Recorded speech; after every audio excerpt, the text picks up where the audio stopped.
Hey guys, what is going on? It's Lazarus here, back with another MLB video, and today we're going to be doing some free agent predictions. Now we're currently in the part of the MLB offseason where it's almost like the calm before the storm. There's not a lot going on in regards to free agents and trades, you know, even though we have a lot of news on some scandals and stuff like that, which I might talk about in another video. But yeah, it's only a matter of time before the dominoes start to fall. Guys are signing deals and getting traded. So I figured why not make a video predicting where I think people are going to go. It might be fun to look back on and see just how wrong it was in February. And of course, I want you guys to comment your predictions in the comment section below. So without wasting any more time, let's go ahead and get right into it. Alright, so the first free agent we're going to be looking at here is none other than Gerrit Cole, who I think everybody agrees that is the best guy on the market. And I think he'll be going to the Los Angeles Angels of Anaheim. Now this is a team that desperately needs starting pitching, and it's about time they start taking advantage of Mike Trout being in his prime years. As we've seen in the past, they're definitely not afraid to spend money, and Gerrit Cole is an ace they need, and plus he's from California, so you never know, he might be more inclined to sign there.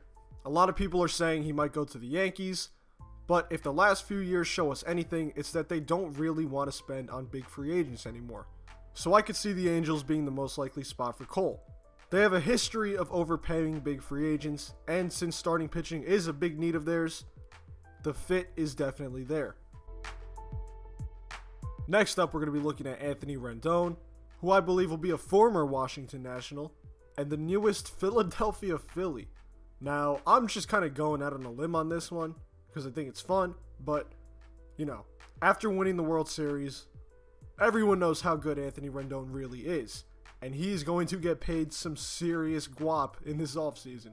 To be completely honest, I don't think the Nats are going to be able to offer as much as the Phillies are, because as we all know from last year, they're prepared to spend stupid money, which also means making questionable decisions.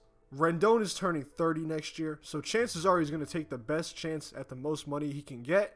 And Philly has the need at third base and is just crazy enough to give a 30-year-old third baseman $200+ million. The Nats already offered him a mega deal and he turned it down, so I could see this being the next most likely option. After not trading Mad Bum at the trade deadline, I still think the Giants are going to lose him, and I think that's going to be to the Atlanta Braves. There's already been rumors that the Braves are going to make Mad Bum a top priority for their offseason plans, and it does make sense.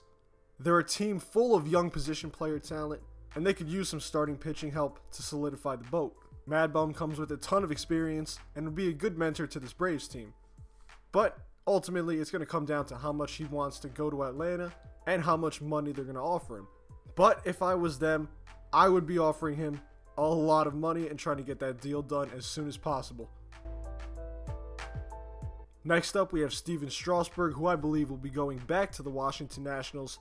Because let's be honest, they're not going to let two star players leave in free agency, and I do think they're going to bring back their World Series MVP.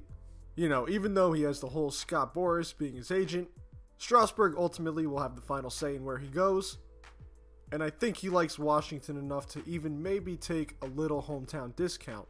And even if he doesn't, Washington has enough money that they could throw at him, and they'll make it work. So for Zach Wheeler, I was kind of between two teams on this one, the Padres and the Astros, but I don't really like the Astros, so I'm going to say he ends up on the Padres. They have a bunch of really nice players on their roster right now, but that starting rotation is not the best, so I do think they'll go after a pitcher. And since I don't really see them getting any of the bigger guys, or guys in a trade or something like that, I could see them picking up Wheeler on a nice deal. They'll probably overpay the hell out of him, but they can afford it, their payroll's not that high. And Wheeler isn't even that bad, and he could be a nice addition to that young rotation, at least for a few years.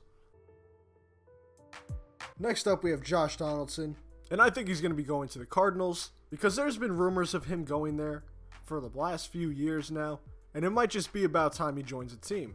There's other teams that could be suitors for him, but the Cardinals could use the big bat, even more so with Marcell Ozuna probably leaving a free agency, and Donaldson proved last year that he's still a legitimate threat at the plate. They've been rocking with Matt Carpenter at third base, I believe, and he wasn't really all that good last year, so if you have the chance to get an impact bat like Josh Donaldson, I think that's a chance you got to take.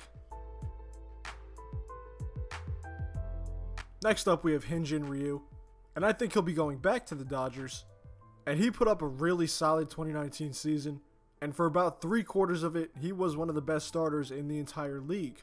Even though he started to fall off a bit towards the end of the year, it was still a really nice campaign from him. However, I don't see him going anywhere else other than the Dodgers. He's been with them his whole career, and they do love having their starting pitching depth. And on top of all that, Ryu is still a really solid pitcher. So it'd be a win-win situation for both sides, and I don't see it changing anytime soon. For Didi Gregorius, we actually have the Reds once again, and I think they'll be picking up the former Yankees shortstop and adding him to their squad. Now, if you don't remember, Didi was actually on the Reds way back in the day, playing only a few games with the big league team, but a couple weeks ago, some front office guy was saying some nice things about Didi and his time with the Reds, so they clearly like him. Plus, I'm pretty sure their shortstop right now is Jose Peraza, and the only reason I even know that is because I played March to October with the Reds for some reason, and he's not that great. So Didi could be a really nice upgrade there, and I could definitely see him going to Cincinnati. At number 9, we have Nick Castellanos, and I could see him going to the Cleveland Indians, and he turned in an amazing performance in the second half of last year's season when he was on the Cubs, and it probably earned him some extra dough on the free agent market. In 2019, the Indians' outfield was one of their weakest parts of the team, and although Castellanos isn't the best defensively, he's actually getting better every year, according to the stats, and his bat skills could make up for what he lacks on D. Plus, if the rumors of them trading Lindor turn out to be true, Cleveland is going to need some extra offense to pick up some of the production that Lindor would be leaving behind. And Castellanos could also DH when needed, so it all works out. And at number 10, we have Marcell Ozuna, and I believe he will be going to the Chicago White Sox. Now, the White Sox are in the middle of a very heavy rebuild, but they're trying to get to the point where they can compete soon, and Ozuna is a piece that can help them with that. They have a ton of money to throw around, and this is another one of those signings that just makes sense in my head. A lot of people think that the White Sox are going to be in on Castellanos, but if they don't get him and Ozuna are actually very similar players, at least stats-wise at the plate, so Ozuna would be another good option. Alright, so now we're going to go into more of a rapid fire round. These are going to be the guys that are, not as big free agents or guys that I don't really have anything that crazy to say about. So we're going to run through these, and then that'll bring us to the end of the video. Thank you guys so much for watching. Stay tuned for the next one. I'm out. Peace.